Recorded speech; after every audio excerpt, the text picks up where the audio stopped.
Europe.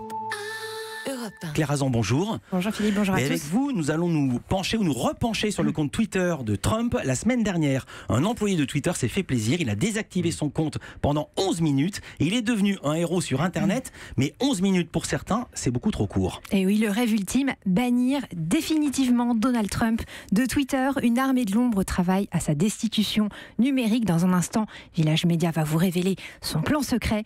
Mais avant ça, un bref rappel. Voici ce que promettait le président américain avant son élection.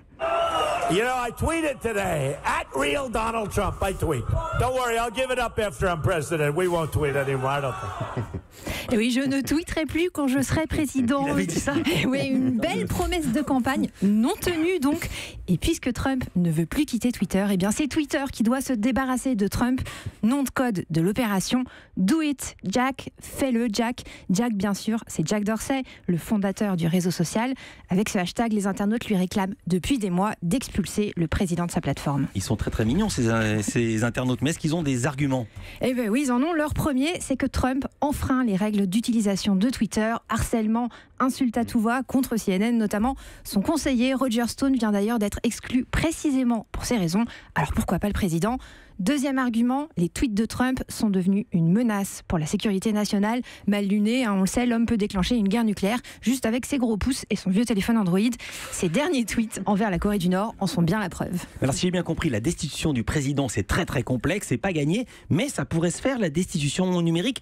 Comment les activistes vont-ils faire pour mettre la pression sur Twitter? Alors déjà, il y a une pétition qui circule, 100 000 signatures pour bloquer le troll Trump. Il y a les médias, oui, c'est pas énorme, 100 000, Benzema, 49 millions. Donc, Mais bon, il y a les médias qui en rajoutent un petit peu dans le débat. Le magazine Wired, par exemple, convoque un avocat pour jauger les pires tweets du président et les poursuites possibles.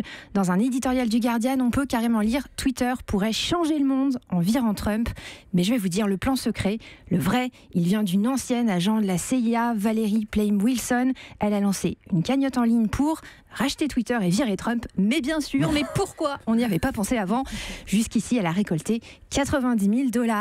Et celle qui pourrait vraiment faire exploser la cagnotte, c'est Melania Trump, la première dame herself. Comme 69% des Américains, elle rêve secrètement de débrancher le mégaphone numérique de son mari. J'en ai déniché la preuve dans cette vieille interview. Quelle habitude aimeriez-vous que votre mari abandonne? Let's see. Retweeting. Et elle dit tweeter. Ouais. Elle répond à la question, laissez-moi réfléchir, tweeter. Donc même Melania ne voudrait plus de Donald sur Twitter, mais Twitter justement n'en a pas parlé. Eux, qu'est-ce qu'ils disent? Est-ce que toutes ces requêtes ont une chance d'aboutir? Côté Twitter, on sent comme un léger malaise. Le réseau social a dû se fendre d'un communiqué officiel. C'était durant l'épisode coréen. Verdict, les tweets du président restent en ligne parce qu'ils sont, je cite, d'intérêt public. Mon petit doigt qui a lu le magazine Forbes me souffle qu'ils sont surtout d'intérêt financier.